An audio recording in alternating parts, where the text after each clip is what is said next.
इसको मैं दोबारा से एग्जीक्यूट करती हूँ।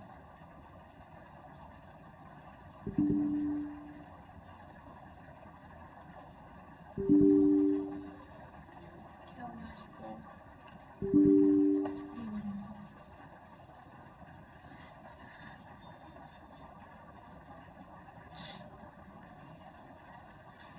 एक सेकेंड, अभी फ़िलहाल तो मुझे ये कोई लॉजिक नहीं चाहिए फॉर्म का, तो मैं यहाँ तक इसको कमेंट करके सिर्फ इसको एग्जीक्यूट आपका निकल रहा है। अब बड़े ध्यान से इसको समझना, क्योंकि आगे चल के तुमने इन्हीं सब लॉजिक्स को यूज़ करना है।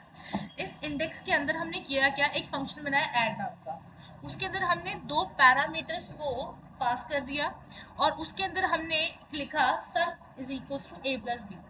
लेकिन ये जो सम है, ये जो फंक्शन है, वो रिटर्न करेगा सम, विच मीन्स जो भी सम के अंदर वैल्यू होगी वो रिटर्न होके फंक्शन के बाहर आ जाएगी।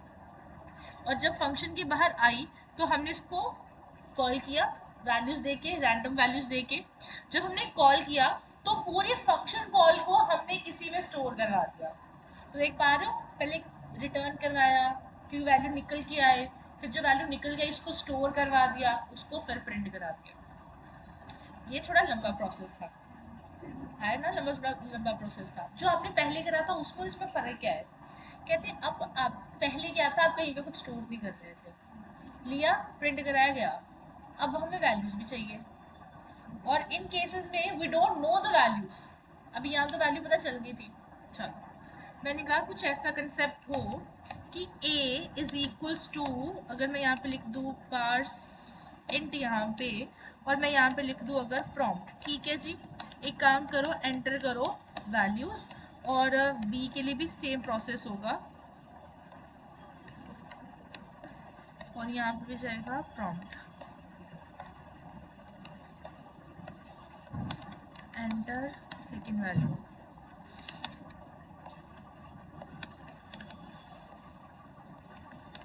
तो मुझे यहाँ पे क्या लिखना पड़ेगा, A B, A comma B, 10 20 मिला से 30। तो थ्योरी थोड़ी सही होगी कि हाँ अभी हमें वैल्यूज लेनी आ गई है, रिटर्न कैसे करना है वो भी आ रहा है। अब एक छोटा सा रिकैप और देख लेते हैं, ये चलेगा पहले क्या चलेगा, कब कैसे चलेगा।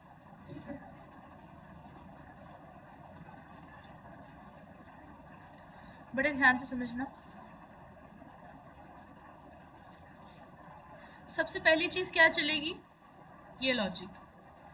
इसको समझ में आया कि फंक्शन बना हुआ, इसके अंदर दो पैरामीटर्स को यूज किया, और पैरामीटर्स में क्या होता है, वैल्यूज होती है। कभी ना कभी तो ए बी के अंदर कोई ना कोई वैल्यू आएगी ना, तभी तो यूज करें वेरिएबल।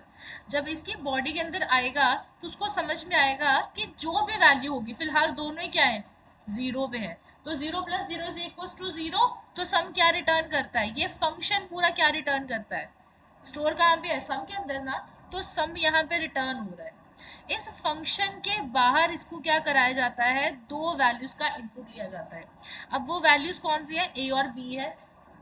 अब ये ना सोचना कि अगर यहाँ पे ए और बी है तो फिर यहाँ पे भी ए और बी है, ऐसा ना सोचना। यहाँ पे पार्सेंट लिखा हुआ है, प्रॉम्प्ट लिखा हुआ है, तो वैल्यू पूछी दोनों की।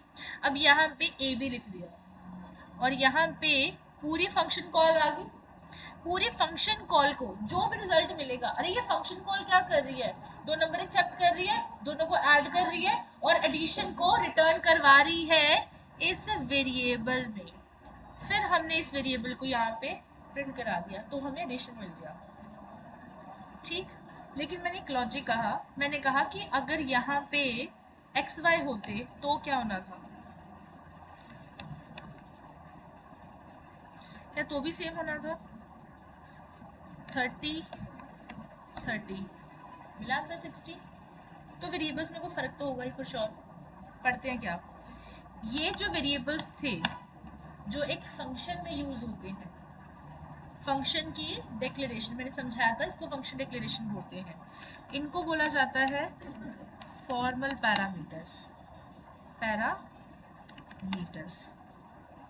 और ये जो यूज करे हैं, ये काम पे यूज करें, डायरेक्ट यूज किए, इनको बोला जाता है अब इनको दो कैटेगरी में शामिल कर सकते हो। पहला आप कह सकते हो ठीक है जी ये एक्चुअल पैरामीटर्स है, तो फिर ये भी क्या होगा, एक्चुअल पैरामीटर होगा। तो फिर ये क्या है, ये भी एक्चुअल होंगे? नहीं, एक्चुअल तो है, असलियत वाले तो है, लेकिन ये क्या है, आर्ग्यूमेंट है, इनको आर्ग्यूमेंट बोला जाता है। तो फर्क क्या हुआ यार, पैरामीटर और आर्ग्यूमेंट में फर्क क्या हुआ? ये थोड़ा ज़्यादा कंफ्यूजिंग हो गया, तो समझो मेरी बात। जो आप यहाँ पे यूज़ कर रहे हो, जिसकी वैल्यू दे रहे हो, जिसको फंक्शन डिक्लेरेशन में यूज़ किया है, उसको आप क्या बोलोगे, फॉर्मल पैरामीटर्स, बिकॉज वो फंक्शन डिक्लेरेशन में यूज़ किए गए। जिनको आपने फंक्शन की कॉल में यूज़ किया है ना, उनको आर्ग्यूमेंट बोलते हैं। ठीक है, ये चीज़ पहली बार हो सकता दिमाग में ना पड़े, 3-4 बार प्रैक्टिस करो, ये चीज़ें तब जाके क्लैरिटी मिलेगी। बिकॉज पहले मैं कह सकती थी कि जावास्क्रिप्ट में कोई इतना फ्यूचर नहीं है, आज के टाइम पे जावास्क्रिप्ट का बहुत फ्यूचर है। जावास्क्रिप्ट आती है तो डेटा साइंस जैसे कोर्स बड़े आराम से हो जाते हैं। डॉक्यूमेंट डॉट राइट, सी को प्रिंट करा दिया। ठीक है, बात समझ में आई? अगर आपने यहाँ पे कोई वेरिएबल बनाया, उसको आप बाहर ही लिख सकते हैं। करके देखते हैं। सम कहाँ पे बना है, फंक्शन कॉल के अंदर, सॉरी फंक्शन के अंदर। मैं बाहर लिख रही हूँ डॉक्यूमेंट डॉट राइट, यहाँ पे मैं लिख रही हूँ सम। कोशिश करके देखते हैं। 60 डबल दो टाइम प्रिंट होना चाहिए है ना, सॉरी जो, हाँ 120 एंड 120 टू टाइम प्रिंट हुआ। अब यहाँ पे ये ध्यान दो, क्या मैंने ऐसी कोई चीज़ बनी, लेट ए बी, मैंने क्या बोला था, वेरिएबल बन ही नहीं सकते, कॉन्ट्राडिक्ट हुआ। कुछ तो डिफॉल्ट चीज़ होगी जो अपने आप ले ही जा रही है, वैर अपने आप ही चल रहा है। बात समझ में आई? अगर आप यहाँ पे लिखो, एक्सपेरिमेंट करके देखो, लेट सम, जो भी आपकी वैल्यू है वो बनाएगा, क्योंकि लेट सम पहले नहीं बना था। लेट तो एक ही बार बनाता है ना, वैर बार बार बना सकता है। तो ये सारे आपके variables and parameters and arguments थे। क्लैरिटी मिली? अब तीसरी टाइप क्या कहती है, अगर मैं इधर समझाऊं थोड़ा तुम लोगों को। तीसरी टाइप कहती है ठीक है, एक फंक्शन बना लो, लेकिन उसके अंदर कोई पैरामीटर ना दो। पैरामीटर ना देने का मतलब क्या है, यहाँ पे कुछ नहीं आएगा, बट उसकी एक रिटर्न टाइप होगी, बट रिटर्न टाइप। फोर्थ क्या कहेगा, एक फंक्शन बनाओ, विद पैरामीटर बनाओ, बट नो रिटर्न टाइप। कहते एक फंक्शन बनाओ, कभी उसके अंदर वैल्यू दो, कभी ना दो, कभी ना तो रिटर्न टाइप लिखो ना पैरामीटर दो। कई बार दोनों को एक एक करके देख लो, which means you want all the points you want in your code. तुम्हें नहीं समझ में आ रही है रिटर्न का कंसेप्ट कैसे काम करता है, तो मत दो, सिर्फ पैरामीटर दे दो। तुम्हें सिर्फ पैरामीटर देने हैं, तुम्हें रिटर्न टाइप देनी है, तुम वो दे सकते हो। तुम्हें दोनों आते हैं, दोनों दे सकते हो। क्लैरिटी मिली? So kind of a user friendly. अपने तरीके से करने के लिए तुम्हें इसको प्रैक्टिस और ज़्यादा करनी पड़ेगी। अब ये केस मैंने पता क्यों करवाया था, जैसे सपोज मैंने कहा अगर मेरा पासवर्ड मैच करता है कंफर्म पासवर्ड से, तो मुझे सिर्फ पासवर्ड नहीं मैच करना, मुझे इसकी लेंथ भी चेक करनी है, उसके लिए एलवी भी लग सकती है। तो मैंने कहा अगर पासवर्ड मैच करता है कंफर्म पासवर्ड पे, तो उसको मैसेज मिल जाए यहाँ पे कि पासवर्ड मैच हो गया, फिर वहीं से वो रिटर्न कर जाए फंक्शन। सपोज अगर वो रिटर्न कर जा रहा है ट्रू, ट्रू फॉल्स बताया था ना, बूल वैल्यू होती है, या तो ट्रू आएगा या तो फॉल्स आ जाएगा। अगर यहीं से वो ट्रू है तो वापस जाएगा फॉर्म के पास, वो जावास्क्रिप्ट में दोबारा नहीं आएगा, जावास्क्रिप्ट के उस पर्टिकुलर फंक्शन के अंदर वो दोबारा नहीं आएगा। अगर यार तुम्हारा पासवर्ड मैच होता है, तुम क्यों उसको एल्स वाला पार्ट शो करोगे? अभी इफ एल्स के अंदर रुक नहीं रहा वो पार्ट, चली जा रहा है, चली जा रहा है ना else, even the condition is true और false.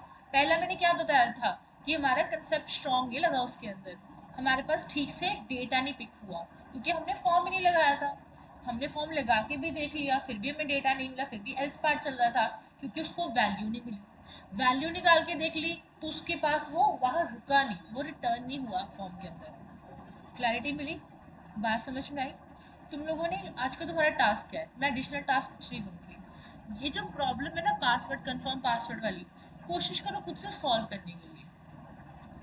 I am not giving you a next problem until you will solve this problem by yourself. To be honest, अभी अगर आप में से कोई मेरे से पढ़ा है तो आपको पता होगा, ये मोस्टली मेरे पास जो जेंगो के बैचेस आते हैं, जितने प्रोग्रामिंग के बैचेस आते हैं ना, मैं तुम लोगों को काम करके दिखाती हूँ that this is how we implement problem solving is one of your task. Because हमेशा क्रिएशन में अच्छे होना it's quite not a good thing, sometime खुद बोर हो जाओगे, but when your debugging is strong ना, तुम कोई भी बड़ी अपॉर्चुनिटी के लिए अप्लाई कर सकते हो। Just imagine you people came as a freshers, within the year आप सीनियर बन गए बिकॉज ऑफ योर स्किल्स, और वो स्किल्स उसको आती है जो क्रिएशन कम और डिबगिंग में ज़्यादा ध्यान रखता है, because they know the mistakes. जिस बंदे को मिस्टेक्स पता चलती है ना, वो तुम्हें दूसरा बंदा नहीं बताएगा, तुम्हें खुद पता नहीं चलती है। इस प्रॉब्लम को सॉल्व करो, घर बैठो आराम से, देखो यार अगर मैं ये करती हूँ तो ये हो रहा है, क्या मैं इसके अंदर लूप लगाऊं, कुछ तो सीखना है ना तुम्हें, लिखना तो आएगा code, rather than just watching people की हाँ इतनी बड़ी स्क्रीन में बस मैं कोड देख के आ गई, क्लास लगा के आ गई, ये फायदा नहीं होने वाला। बिकॉज जो आपके फर्दर मॉड्यूल्स होंगे, नोड होगा, रिएक्ट होगा, इन सब चीज़ों के लिए सोचना पड़ेगा। सोचने की आदत अभी से डाल दो, because we have a longest list, बहुत लंबी लिस्ट है सारे मेथड्स को पढ़ने के लिए। मैंने सिर्फ कुछ की एग्जांपल्स देनी है, बाकी आप सब खुद ही करोगे। क्लैरिटी मिली?